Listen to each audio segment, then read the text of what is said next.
Elisabeth Larkin with Balanced Body Pilates. I have a client who was referred to me by his wife. She told him that Pilates would improve his golf game. She told me that she was concerned about the inflexibility of his neck, of his cervical rotation, such that she was concerned when he was driving, she was concerned for his safety and for hers. So I created this sequence for him, and now they are both happy. He's happy with his golf game, and she feels more secure that he's driving more easily because of cervical rotation. Here's how it starts. Inhale to slide back to knee extension, and exhale to slide forward. Keeping the head, neck, and eyes straight ahead, don't turn the neck, but steer the pelvis on the rotator discs. So the pelvis, ribs, and shoulders, they are turning underneath the head and the neck. Reverse.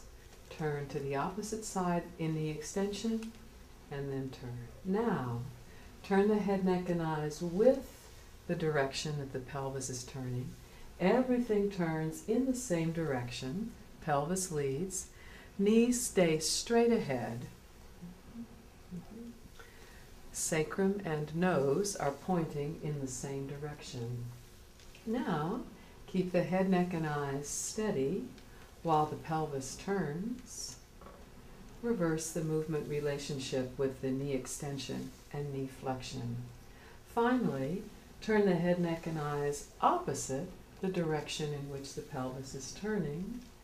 Reverse. Now,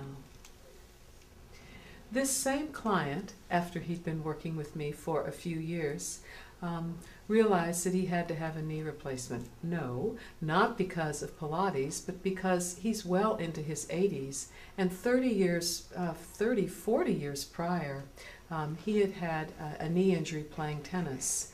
And after the medial meniscus was removed, the medial joint line of his leg continued to deteriorate, and with that came a lot of pronation and dysfunction of his ankle. So it finally became time for a knee replacement, and sure enough, this same movement here was useful for him when it became time for him to regain the amount of knee flexion. So then we'll add the lightest spring, the yellow spring. You can put it on the lightest location, meaning the hook now, and then this spring will facilitate knee flexion. And it's appropriate, following knee replacement, that your clients could achieve, say, 110 degrees of knee flexion. You can include the rotation of the torso as you glide the carriage forward and back. Join us next time for a continuation of how to cope with movements for your clients that have had knee replacement.